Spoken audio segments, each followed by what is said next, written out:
नागपूर जिल्ह्यातील पंचायत समिती पारशिवनी हद्दीतील ग्रामपंचायत घाटरोणा अंतर्गत येणाऱ्या अंगणवाडीमध्ये शासनातर्फे वाटप करण्यात येणाऱ्या शालेय पोषण आहार असलेल्या पॉकेटमध्ये मृत चिमणी आढळून आल्यानं शासनाच्या कार्यप्रणालीवर प्रश्नचिन्ह निर्माण होत आहे। तर अंगणवाडीमध्ये शालेय पोषण आहार पुरवठा करणाऱ्या कंत्राटदारावर सदोष मनुष्यवधाचा गुन्हा दाखल करून कंत्राट परवाना रद्द करावा अशी मागणी मुख्य कार्यकारी अधिकारी सौम्या शर्मा यांच्याकडे निवेदनाद्वारे केली आहे। माहितीनुसार ग्रामपंचायत घाटरोणा पंचायत समिती पारशिवनी अंतर्गत अंगणवाडी क्रमांक 31 येथे कुमार नील नेहार शिंदेकर या मुलाला पूरक पोषण आहार योजनेअंतर्गत अंगणवाडी सेविकेद्वारा पॉकेट बंद आहार देण्यात आला। पालकांनी घरी आहारातील एक पॉकेट उघडलं असता त्यात मृत पक्ष्याचे अवशेष आढळल्यानं पालकांची पायाखालची जमीन सरकली गेली। अंगणवाडी येथे मोठ्या प्रमाणात निकृष्ट पोषण आहार मिळत असल्याच्या तक्रारी संबंधित विभागाकडे करून देखील तक्रारी विरोधात कुठलीही दखल घेतली जात नसल्यानं ग्रामीण भागातील 0 ते 3 वयोगटातील मुलं आणि गर्भवती महिलांच्या आरोग्यास धोका निर्माण झालेला आहे। असा निकृष्ट आणि मृत अवशेष रहित पोषक आहार खाऊन मुलांचं पोषण होईल का असा सवाल नागरिकांमध्ये उपस्थित झाला आहे। कुपोषणाचे प्रमाण शून्य करण्यासाठी पोषण आहार योजना शासनाद्वारे थाटात राबवली जाते, मात्र आहाराचा दर्जा बघायला प्रशासनाकडे वेळ नाही ही शोकांतिका आहे। ग्रामीण भागातील गोरगरीब मध्यमवर्गीय बालकांना चांगल्या दर्जाचा सकस आहार मिळावा हा त्यांचा अधिकार आहे। अशा निकृष्ट दर्जाचा धान्य पुरवठा करून निष्पाप बालकांच्या आरोग्याशी खेळण्याचा हा गुन्हास्पद प्रकार पुरवठाधारकासोबत प्रशासनाकडून देखील होत आहे असं बोललं जात आहे। या घटनेची प्रशासनाने सखोल चौकशी करावी, संबंधित पुरवठादाराचे परवाना रद्द करून काळ्या यादीत टाकावं, पुरवठाधारकाविरोधात सदोष मनुष्यवधाचा गुन्हा दाखल करावा आणि जिल्ह्यात पुरवठा केलेले आहार माघारी घ्यावा अशी मागणी सरपंच व सदस्य यांनी केली आहे। संबंधित पुरवठाधारकाविरोधात अधिकारी काय कारवाई करतात याकडे सर्वांच्या नजरा लागून राहिल्या आहेत। नमस्कार, मी सतीश गारड, ग्रामपंचायत सदस्य टेकाडी कोयला खदान।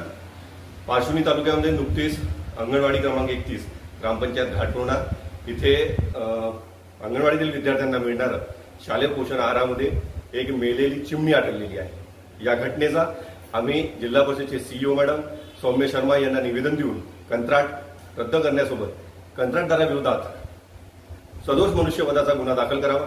सोबतच आज आम्ही अंगणवाडी सेविकांना भेटलो, गावातील बऱ्याच नागरिकांना भेटलो। त्यांच्या मागणीनुसार आज आमच्या इथे जो पुरवठा आलेला आहे त्या पुरवठ्याला आज आम्ही परत पाठवलेला आहे। खरंच हा निंदनीय प्रकार आहे। जोपर्यंत आपण आपल्या तालुक्यातून आपल्या ग्रामपंचायत अंतर्गत आपल्या गावातील हा निकृष्ट दर्जाचा आहार परत पाठवणार नाही तोपर्यंत शासन दरबारी आपला आवाज पोहोचणार नाही आणि त्या कंत्राटदारावर कायद्याने गुन्हे दाखल होणार नाही। तेव्हा या पद्धतीचं काम आम्ही हाती घेतलेलं आहे। मी इतरही अंगणवाडी सेविकांना आणि ग्रामस्थांना विनंती करतोय की ज्या ज्या ग्रामपंचायत अंतर्गत अशा घटना घडत असतील आणि ज्यांना तो आहार पटत नसेल त्यांनी या पद्धतीने पुढे येऊन तो आलेला पुरवठा परत पाठवावा। धन्यवाद। काल तुमच्या ग्रामपंचायत अंतर्गत जो काही प्रकार घडला अंगणवाडीमध्ये त्याबद्दल सविस्तर माहिती। पारशिवनी तालुक्यामधील माझं गाव घाटरोणा एसंबाद गट ग्रामपंचायत आहे। मी तिथला सरपंच आहे। शासनाचा जो शिळा वाटप अंगणवाडी मार्फत येतो लोकांना वाटप करण्याकरिता, त्यामध्ये अंगणवाडी मॅडमनी तो वाटप केला। गावामध्ये नील नेहाल शिंदेकर यांच्या घरी पण तो शिळा गेला।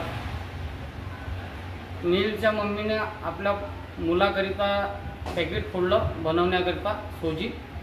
तर जे पॅकेट सिल्वर पॅकेट फोडलं त्यामध्ये एक मृत चिमणी आढळली, पक्षी। ते त्यांनी मला फोन केला, सरपंच भाऊ तुम्ही या आणि हे बघा प्रकार। मी प्रत्यक्ष तिथं जाऊन बघितलं तर खरोखर त्या शिळ्या पॅकेटमधून मेलेली चिमणी त्या ज्याच्यामध्ये ते काढलेलं होतं तर ते दिसून आली मला। आणि मग त्याची तक्रार मी काल नागपूर सीओ मॅडमकडे केली, जिल्हा परिषद अध्यक्षाला केली आणि त्याच्यात मी मागणी केली की हा जो प्रकार आहे लहान मुलांच्या हा लहान मुलांच्या जीवासोबत खेळणारा प्रकार आहे। जो कोणी बी असन अशा